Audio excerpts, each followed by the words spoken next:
Welcome to विटेज। Clarity, conviction और capital के साथ market intelligence simplified. India AI revolution के बीच एक इंटरेस्टिंग कंपनी है, E2E नेटवर्क्स।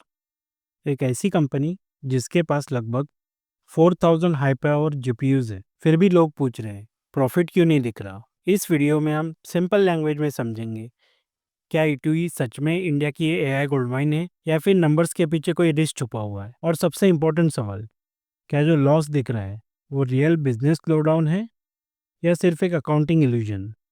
एआई सुनने में सॉफ्टवेयर लगता है, बट रियलिटी में एआई एक इंफ्रास्ट्रक्चर गेम है। जिस तरह इलेक्ट्रिसिटी के बिना फैक्ट्रीज नहीं चल सकती, वैसे ही एआई के बिना जीपीयूज के मॉडल्स ट्रेन ही नहीं होते। और यहीं पर पिक्चर में आता है E2E नेटवर्क्स। E2E कोई नॉर्मल क्लाउड कंपनी नहीं है, ये इंडिया की एआई इंफ्रास्ट्रक्चर का लैंडलॉर्ड बनना चाहता है। सिंपल वर्ड्स में, एआई को चाहिए मैसिव कंप्यूटिंग पावर और E2E उस पावर के पावर प्लांट्स ओन करता है।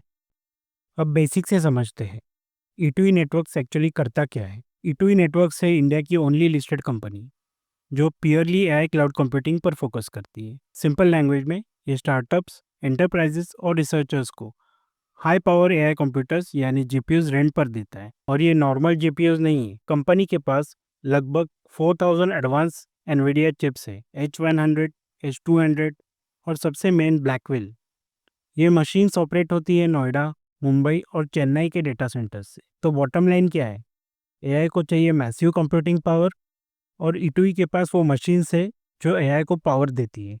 अब आते हैं सबसे बड़े ग्रोथ ड्राइवर पर, इंडिया एआई मिशन। ये कोई नॉर्मल गवर्नमेंट प्रोजेक्ट नहीं है, ये इंडिया का नेशनल एआई पुश है। इस मिशन के अंडर E2E नेटवर्क्स को अप्रूव्ड L1 प्रोवाइडर सिलेक्ट किया गया। कंपनी ने जीते 265 CR के एआई कॉन्ट्रैक्ट। इसमें ऑर्डर्स आए हैं Nani.ai और GAN AI जैसे प्लेयर्स से। अब ये प्रोजेक्ट करते क्या है, इंडिया के लिए इंडिया के अपने AI languages model banana. Think of it like ChatGPT but design for Indian languages, governance and national use. और इसका डायरेक्ट इम्पैक्ट, आज E2E का जीपीयू यूटिलाइजेशन लगभग 40% है। मैनेजमेंट एक्सपेक्टेशन है आज 2026 तक ये यूटिलाइजेशन 80% से 90% तक पहुंच सकता है।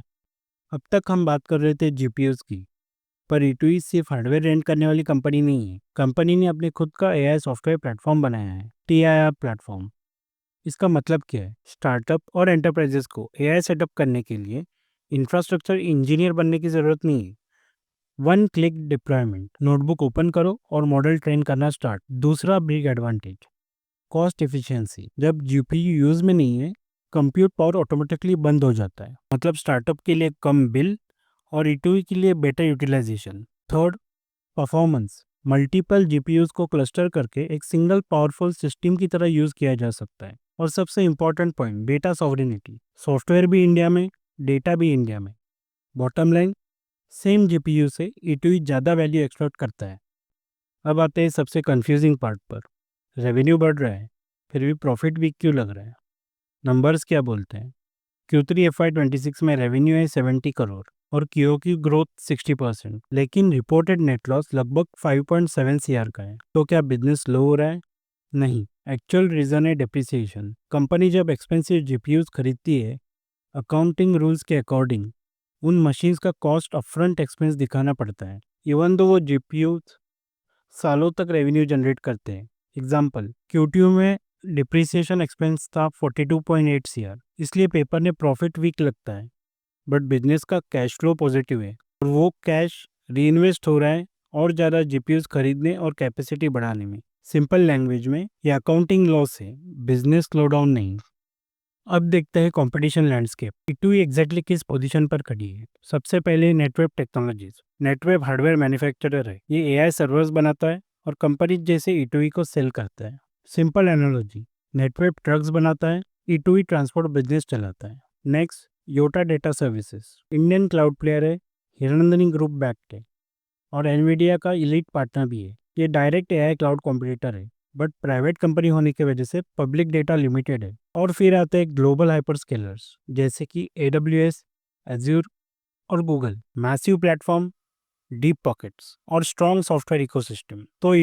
तो फिर E2E का एज क्या है, ग्लोबल प्लेयर से लगभग 30 to 40% cheaper. Second, data sovereignty, India का डेटा इंडिया में ही रहता है। थर्ड, लोकल सपोर्ट और फास्टर डिसीजन मेकिंग। और most important pure AI focus और जीपीयूज पर, जेनरिक क्लाउड नहीं। मतलब साइज में ग्लोबल जायंट्स बड़े हैं लेकिन नीच पोजीशनिंग में ई2ई फोकस्ड है। अब देखते हैं बुल केस, क्यों ई2ई फ्यूचर्स में प्रॉफिट्स फास्ट स्केल कर सकता है।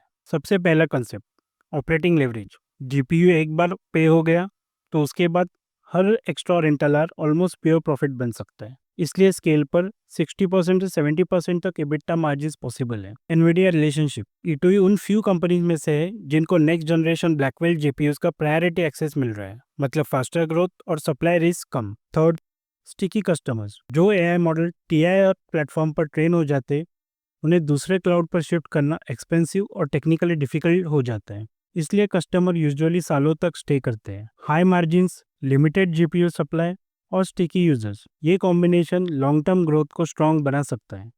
हर इन्वेस्टमेंट के साथ रिस्क भी आते हैं और ई2ई भी एक्सेप्शन नहीं है। पहला, प्रमोटर प्लेज। कुछ प्रमोटर शेयर्स प्लेज्ड है, जो कैपेक्स हेवी बिजनेस में कॉमन होता है, लेकिन मॉनिटरिंग जरूरी है। Second, technology risk. AI chip technology बहुत फास्ट इवॉल्व करती है। अगर सडनली कोई मच सुपीरियर चिप आ जाता है तो ओल्डर जीपीयूज की वैल्यू फास्टर डिक्लाइन हो सकती है। थर्ड, एग्जीक्यूशन रिस्क और payment risk. India AI contract phased है और गवर्नमेंट पेमेंट्स में delay short term cash flow को इम्पैक्ट कर सकता है। इंपॉर्टेंट बात, ये रेड फ्लैग्स नहीं है, लेकिन ऐसे वेरिएबल्स है जो इन्वेस्टर्स को मॉनिटर करने चाहिए। तो फाइनल इन्वेस्टमेंट थीसिस क्या है? नियर टर्म में ई2ई का टारगेट है मार्च 2026 तक 35 से 40 CR monthly recurring revenue generate करना। लेकिन स्टोरी सिर्फ नंबर्स की नहीं है। ई2ई एक स्मॉल क्लाउड कंपनी से इंडिया के स्ट्रेटेजिक एआई इंफ्रास्ट्रक्चर प्लेयर में इवॉल्व हो रहा है। What investors should track? Investors को फोकस करना चाहिए जीपीयू यूटिलाइजेशन रेट्स पर और रेवेन्यू ग्रोथ ट्रेजेक्टरी पर। शॉर्ट टर्म अकाउंटिंग प्रॉफिट्स हर बार फुल पिक्चर नहीं दिखाते। अगर इंडिया अपना एआई इकोसिस्टम बिल्ड करता है तो ई2ई वो टोल रोड बन सकता है जिसे हर एआई मॉडल को गुजरना पड़े। अगर ये ई2ई का एनालिसिस हेल्पफुल लगा तो सब्सक्राइब ज़रूर करें और नेक्स्ट वीडियो में मिलते हैं।